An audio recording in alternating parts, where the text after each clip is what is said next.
nu deschide cartea asta. Citește altceva.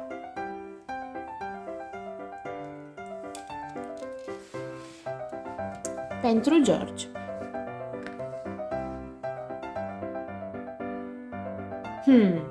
Ai deschis cartea. Presupun că a fost din greșeală. Nu-i nimic. Se mai întâmplă. Nici măcar nu m-am supărat. Dar să nu dai pagina, te rog. Hei! Ce mai e și asta? Ai dat pagina. Tu ai auzit ce ți-am zis? Bun. O să consider că a fost o neînțelegere, dar îți mai spun o dată foarte clar. Te rog, nu da pagina.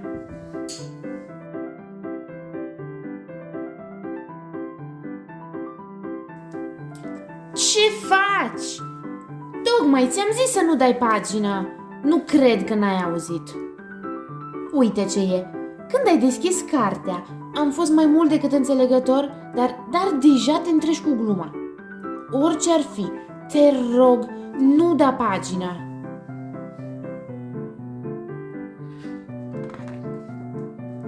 Cum?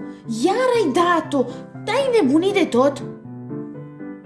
Prietenește-ți spun că, în mod sigur, nu ți-ai dori să afli ce e pe pagina următoare. Știu un băiețel care a aflat odată și a albit de spaimă. Orice ar fi, te rog, nu da pagina.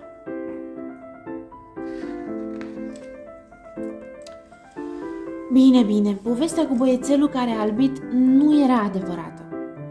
Îmi pare rău că te-am mințit, dar nu mă înțeleg cu tine. Trebuie să termini odată cu chestia asta. Pe cuvântul meu de onoare, dacă dai iarăși pagina, nu mai vorbesc niciodată cu tine. Te rog, nu da pagina.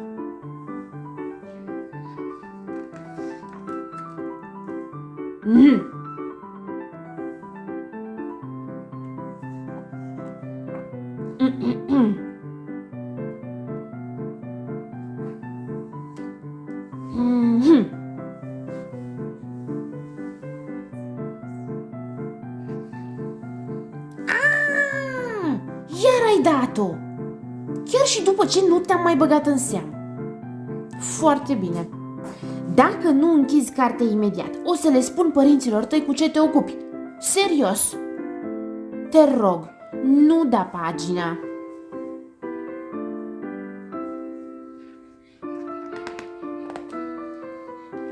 Bravo. Bun. Eu te-am avertizat. Te spun alor tăi în secunda asta. Mama, tata, aveți un copil care tot dă pagina și trebuie pedepsit. Încuiați-l în cameră, fără desert o săptămână. Luați toate cărțile, inclusiv pe asta. Hai, să vedem acum cine mai dă pagina.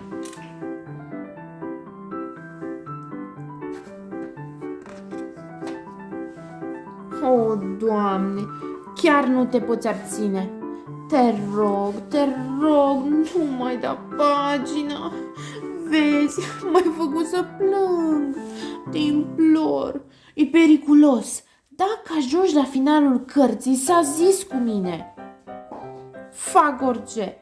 Vrei bani? Îți dau bani. Vrei o mașinuță zburătoare? Îți fac și o mașinuță zburătoare. Dar te rog, nu da pagina.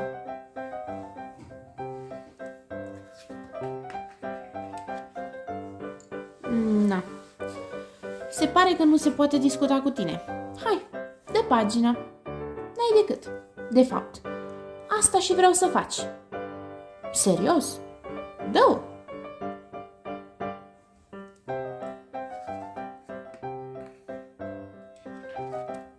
Nu. Am zis că te băgălesc, dar n-a ținut. Dacă dai și ultima pagină, o să se întâmple ceva groaznic. Fii atent!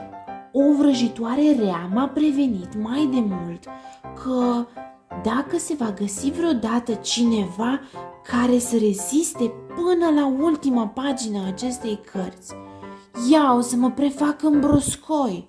Așa că te rog, te rog, te rog, te rog, nu da pagina.